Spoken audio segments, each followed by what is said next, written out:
Welcome to the Blue Gold Sports Podcast. I'm Ryan Rowdy, joined by Corey Moore, and it is getting close to the Frisco Bowl. It will be on Tuesday at 9 p.m., televised on ESPN. And just crazy past couple of weeks of West Virginia football. We'll get into that maybe later. But right now, let's just stick to the Frisco Bowl. Facing off against number 25 Memphis. Some West Virginia players entered the transfer portal and will not be playing, such as Josiah Trotter and TJ Crandell. But it seems like most will. You know, Garrett Green, Wyatt Milam, all those big names. So, Corey, just what are you expecting here on Tuesday?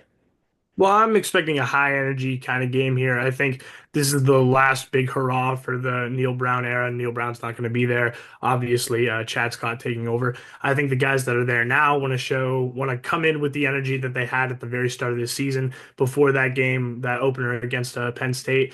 I think that's proven by the fact that Wyatt Milam's playing. I think that's huge that he's playing. I think that's really a sign for what the team wants to do, and I think they want to come out with a bang in their last game, their only postseason opportunity this year. I think it's going to be really high energy. I think it's going to be fun football.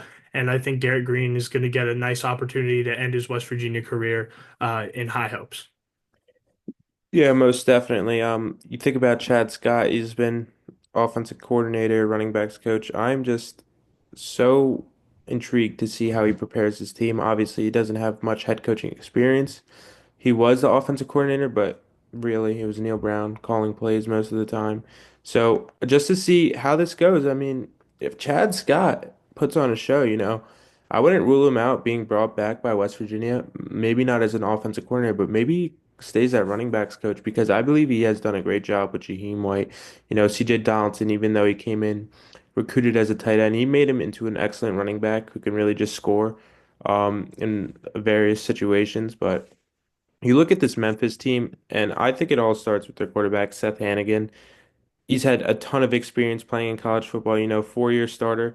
He has over 100 passing touchdowns in his career. And so as a team, they're just really balanced. Have you got much time to look into Memphis yet? I mean, about as much just throughout the season watching them play. I mean, obviously with Memphis, you're not going to watch as many games for the Tigers because they're not playing as high competitive games. They're not playing against as high profile of opponents. But I did watch their game against Florida State like really early in the year. I watched them play Navy the week after that. And I mean, this does look like a team that is offensively well built. I mean, in the Navy game specifically, I mean, they lost, but I think they scored like 40 points. And I mean, this is a well-built offense. This is a very capable team. And a lot of West Virginia fans, when seeing the matchup, they're thinking, "Hey, we're playing up in terms of competition here. This is a team that is going to be a challenge for us. This is going to be a high-level postseason game. I mean, if we didn't get college football playoff or Big 12 championship opportunities here, I think this is a fun bowl game to watch for West Virginia fans and kind of go out with a good note again if we are competitive against this ranked program here in Memphis." Yeah, I mean, they're 10-2 on the season, and they had two losses. So that was to Navy, who was very good in the beginning of the season. They just beat Army. The other loss was to UTSA, but they did beat number 17 Tulane, who lost in the conference championship. But they were just solid all year. High scoring offense. They played good defense. Held teams to under 20, 30 points for the most part. The only outlier there is North Texas and Navy. But yeah, I mean, it should be a good one. Like you said, you're technically playing up with the ranking. Obviously, they haven't played as strong as competition as West Virginia has all season, but they should definitely be. This should be an evenly matched game. Maybe Memphis does have the upper hand. Betting lines wise, they do have the upper hand. They are, I think it's -3.5, -4.5, something like that. But I mean, let's see what Garrett Green can do here. You talked about it before. Can end his Mountaineer career on the positive note, and he's always been recounted as a competitor. So a chance for West Virginia to go out, win the Frisco Bowl. I think this is where he steps up to the plate and really has himself a game. And I mean, if things don't go as planned for West Virginia during the offseason here, this could be the last time for West Virginia fans to see a really exciting backfield with their running backs and with Gary Green in conjunction. So, I mean, that's going to be a really fun thing to watch. It's going to be something that could catch Memphis off guard. I mean, again, Memphis has had moments where they have let up a lot of points. I mean, Tulane scored 44, and then again, Navy with 56 on them. So that is something where if West Virginia can get enough offensive production, things can happen. And I think their backfield is going to be the first primary thing to making that happen. The fact that they have their high profile names in here can be a really energetic way to start off bowl season, really, because this is the first bowl game of the week after those weekend startups that we just saw. So I think this is going to be a really good, evenly matched game as well because of just all of the high profile names that West Virginia has playing and the fact that everyone seems to want to be there to get a nice last victory here for the Mountaineers. Yeah, I mean, it should it's they chose to have like one of the earlier bowl games because there's a lot to figure out logistics wise, like who's gonna stay, who's like worth retaining, like coaching staff stuff. So, I mean, one of the earliest bowl games, they're Tuesday at 9 p.m., so it's kind of wild, the timing of this game, but it's it's going to be like almost a showcase for some West Virginia players because some are looking to go to the NFL draft, like Wyatt Milam, who also play in the Senior Bowl. Some are looking to continue to be a big part of this West Virginia team, and then others are maybe looking to go to another school after this, who knows? So I see it as like a showcase, a tryout. So we'll see how it goes down, but I don't know what to expect defensively of West Virginia. That's been the weak point all year, especially the secondary. And now you lose a guy like TJ Mhm. Grandel. I'm not sure of Aubrey Burks' status. He's not playing. He's not playing. Yeah. Yeah. So it'll definitely be. I think it might be a high. There's very high potential to be a high scoring game. So Mhm. it should be a fun one. Stay up on Tuesday. Get some cup of coffee and just enjoy the cinema. Mhm. Question for you, Ryan. If you're Rich Rodriguez, the upcoming head coach for WVU football, how are you watching this game? What are you keeping an eye out on if you're watching this game and seeing Chad Scott, obviously coach, and seeing the players on the field? I'm evaluating it. I'm like taking like live game film because obviously he's not back there making the decisions, but he's probably gonna have his clipboard out, noting down things and seeing how everybody plays together and what units can need some work, what's worth going out there in the transfer portal and what do you need, where's the depth at, where's the depth lacking.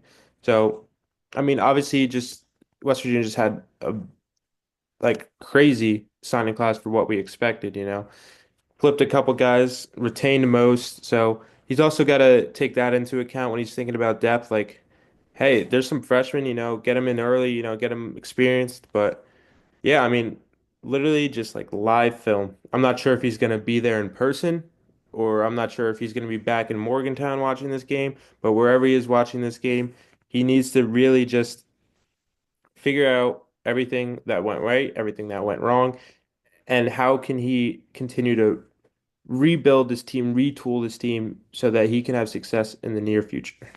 Yeah, I definitely agree. And one of the things to highlight, again, as you were saying early in the podcast, is that Chad Scott, his opportunities to stay with West Virginia are unknown right now. And I think if you're Rich Rodriguez, I think you're evaluating how he runs his offense, how he talks to the players that he has a deeper connection with. Obviously, as a former running backs coach, see how he connects with those players and see if those relationships that he's built with a Jaheim White or a CJ Donaldson are important enough in order for to keep him around in order to keep those guys. So if you're seeing successful production from your running backs in this game, maybe that's also a sign, hey, we got to do everything we can to keep Chad Scott on board and keep those relationships built between the coaching staff and the players. So I think that's another thing to watch for as well. But as far as looking at depth and things, it'll be challenging because you don't know who's going to stay. You don't know who's going to be back next year or what this team is going to look like.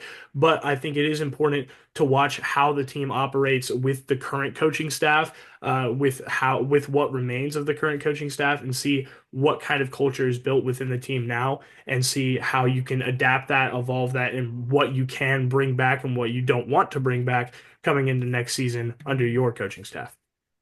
Yeah. like you said, if they can retain Chad Scott, like by all means, Jaheim White still has 2 years of eligibility, CJ Donaldson one, and they have been, for the most part, they've been a great duo. I mean, Jaheim White really picked it up towards the latter half of the season. And there's other position groups that you'd like to keep together. I mean, Bilal Marshall, I think he's done a phenomenal job in building that culture in the wide receiver room. I think they call themselves the Blair Boys, so they got like a whole Instagram account, but. That's fun. Uh, Rodney Gallagher.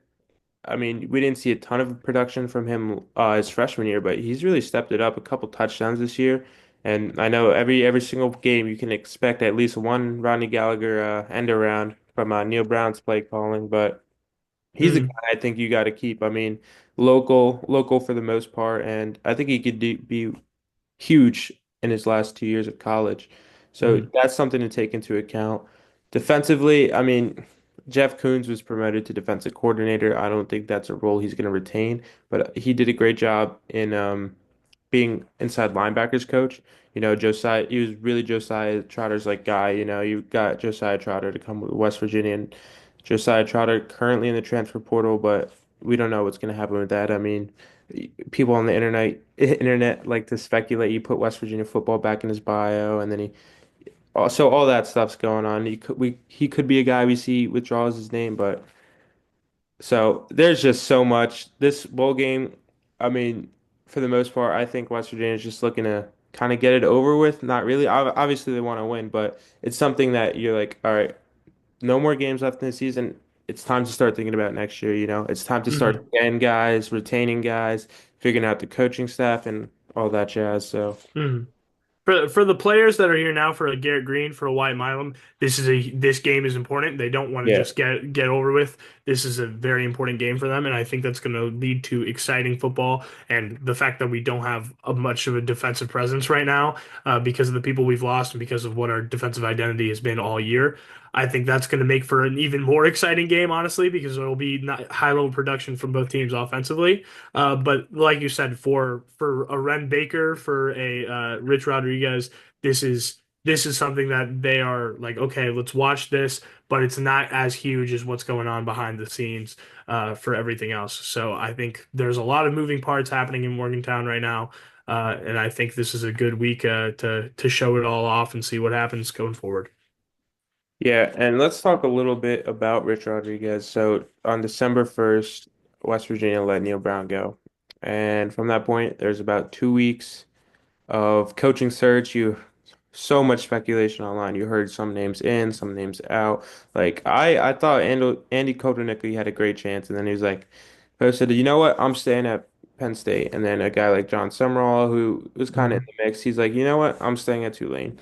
And so that just leaves you with like a handful of candidates. It just kind of the process kind of cut itself down.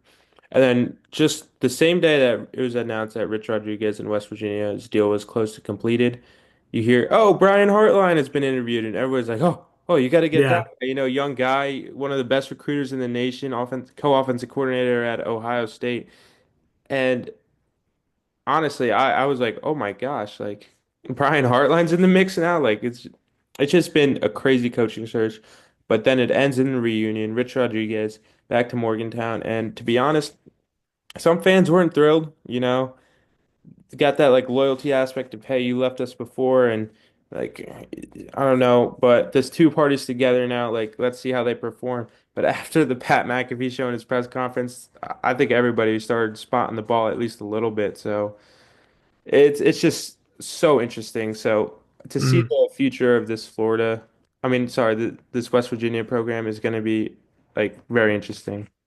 No, definitely. And what's interesting about it specifically is I personally think that there were other candidates that would have made more sense if you're looking to build a program for the future. I don't know. I'm not convinced entirely that Rich Rodriguez is the guy that you are going to carry into being the head coach for the next era of West Virginia football. He seems like maybe a guy to kind of keep things afloat for the next few years and maybe not bring in a whole era, at least for me particularly. But what I will say is the fact that you didn't choose that and you chose Rich Rodriguez instead of building a new identity and stuff. I think I think it actually worked in the favor of building a new identity for West Virginia nationwide. Because I don't think you get the support of the Pat McAfee show if you don't bring back Rich Rodriguez. If you do someone else, if you hire someone else, I don't know if you get the kind of gravity that was brought to Morgantown last week whenever he was brought in and the Pat McAfee show came, and you're getting conversations of Pat White maybe wanting to coach and things like that. Like all these high profile names that are very important to Morgantown and to West Virginia fans are coming out supporting the idea of Rich Rodriguez being the head coach. And you're not getting that if you don't bring back Rich Rodriguez. So I think this was a decision where Ren Baker was thinking, hey, what is most valuable to us right now? Because we have a recruiting class. We succeeded in recruitment for the freshmen.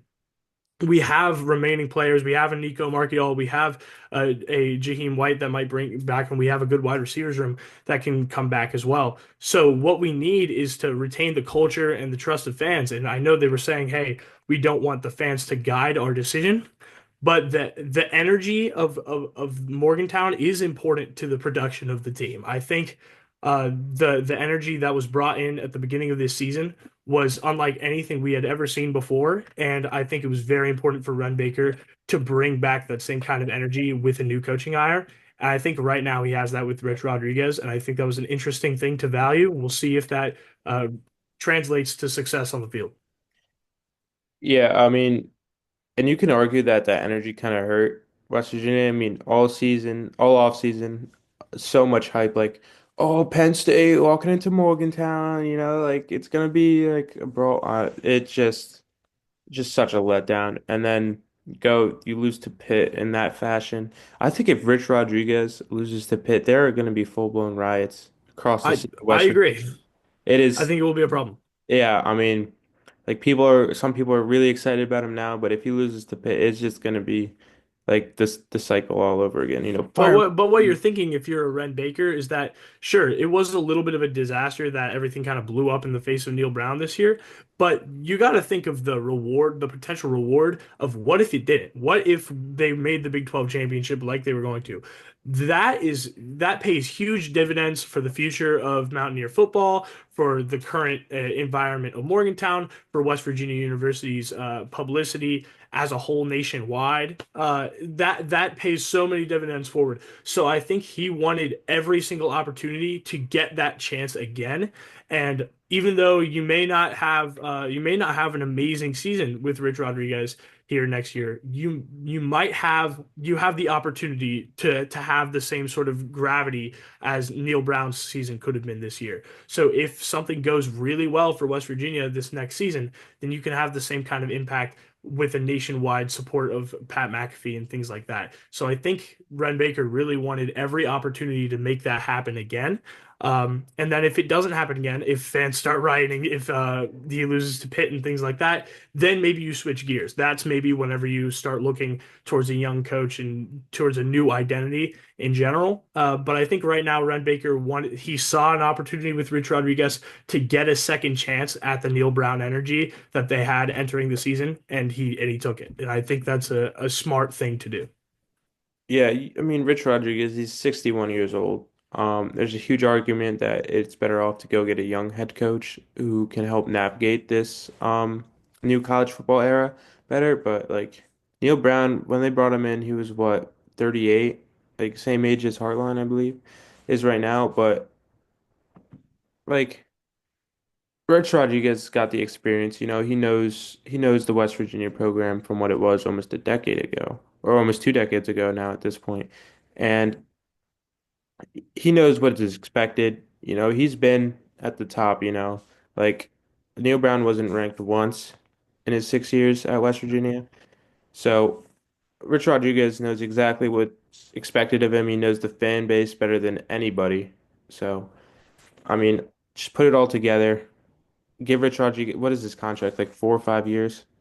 Yeah, I mean that Uh, doesn't really matter in the current landscape of college football, but yeah, but like, say he does well after 4 or 5 years. I don't think you extend him another 5 years, coach until he's 70, even though Bill no. Belichick's out there at UNC. Yeah.